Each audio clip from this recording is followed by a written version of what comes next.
So you may be asking yourself the question, should I get a phone or a tablet, or do I have to buy both? Well, Asus has basically solved that issue for you with the Padfone X, which basically is a phone and a tablet all at the same time. So let's jump in and find out how well this device really handles, and if the Padfone X with its dual natured system will work for you.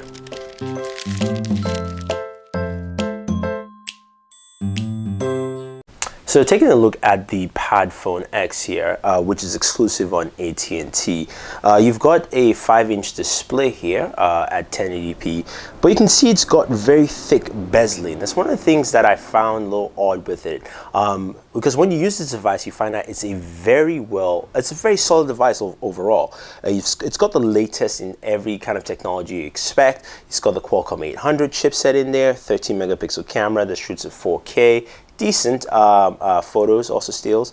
It's also got a removable back plate, so you can actually open this up for our micro SIM, our micro SD card expansion. You can also use a wireless charging back plate, which is available also on AT&T, which is this one here. It's a white one, which we got, but you can use that with this device. But we'll just go ahead and snap that back here.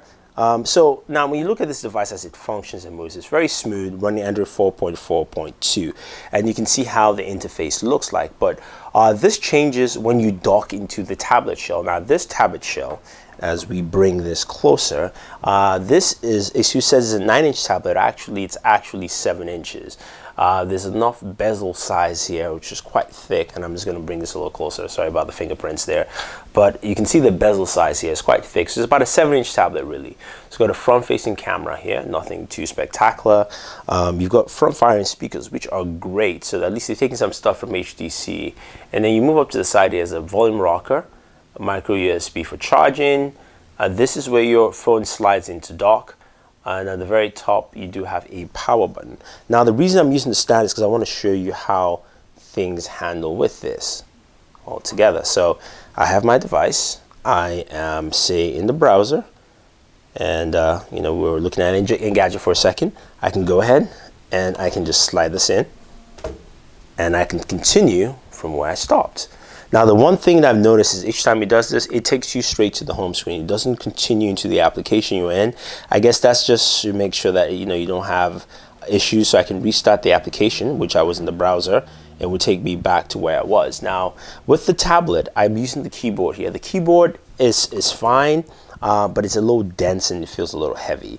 Now the tablet itself, you can see it feels like a 7-inch tablet here that you're dealing with, and it's also got that bulge feel at the back of this device. So it's one that, you know, you kind of have to grip, but then again you are covering the speaker grill, which does a fairly decent job in just sound and size. So let's play some video here to actually give you a sense of the audio you get from the speakers. So I'm going to go ahead and go to my YouTube account, fire up the first Booredatwork video.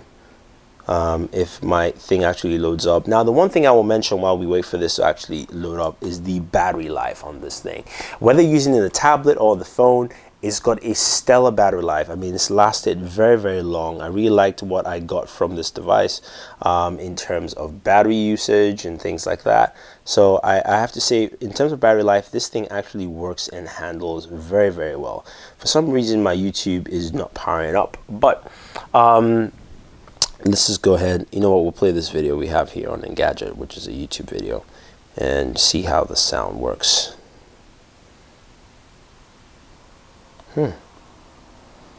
Having a few connectivity issues. Okay, so looking at some of the UI elements here with this device, let's take a closer look and get away from some of this glare that we have in here. So right now you can see you have this interface here, the drop down menu. You can see you have access to all your different shortcuts in there. If we go into the home screen, because now we're on the desktop mode, you can see it's changed. It's a little different, but again, it's a very smooth experience altogether. The camera application here, which of course it's using that 13 megapixel camera. I'm actually going to, okay, there we go. It's actually calm down brightness. If you go into the settings here, you can see we have a lot of optimized settings for taking photos. We can customize a lot of things in there, which is nice. So they've done a very decent job at stuff like that all around. The one thing, again, the beauty of this device is that as I do this, I can slide it and take my phone out, and I can continue using the phone. I have no gripes with this device, actually. I really like what they've done with the Padfone X. What the gripes I have is actually a design gripe. This looks like an iPhone 3GS in my mind. It's got that thick bezeling. It's a very thick device all around, and it doesn't have a very smooth aesthetic look. Likewise with the tablet side of things, it looks very bulky and very thick. Now if you add this keyboard to it together, it's also much thicker and heavier. So let's do this and I'll show you. Slide that in. Let me put this in here correctly and then close this up. And this is how thick it becomes. This went from being a phone to being a very thick notebook-like device, which is heavy. It's heavy to feel and carry. The real saving grace is that the docking for this thing is very solid. It doesn't drop off, and it's also easy to slide out at the same time. So I really give them props for that, and they make it something that you can easily slide into the docking space, and you can see it's actually captured there. But you really, you know, even if I wanted to hit it out, it wouldn't come out. So that's a very good thing, and I think that is handled well. Now, is this something I'll recommend? Yeah, I actually would recommend the Padfone X. Why? Because this is a device that basically what you have here is that if you're one who's looking for something that you can get multiple devices for the family, in a sense, where you know your kid loves to play with certain applications and you don't want them to actually mess around with the phone itself, you can actually go ahead, slide this into the dock and give them the tablet, and they're good to go there. The one downside is that, of course, the tablet cannot function separately from the device. So basically, this tablet here, the tablet form, is fully dependent on the phone itself. So this is not dependent on anything else but other than the phone that you have that's actually in here. So those are a couple of things to mention. The keyboard accessory is something I wouldn't recommend it just because it's so heavy and thick, but again, you know, this, like I said, works out pretty well, and I think a lot of people will enjoy using this. It's not the best designed device in terms of aesthetics. It doesn't have the best look, but functionality, like I said, it had great battery life. It functioned very well.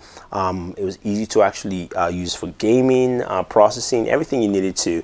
And again, you do get a tablet with it. So even if you're looking for a 7-inch tablet, you have this, and this could be like your in-home tablet shell that you leave at home. When you come back, you slide it in and you can use the device. So if you guys have any questions or any comments about the Asus Padfone X, let us know.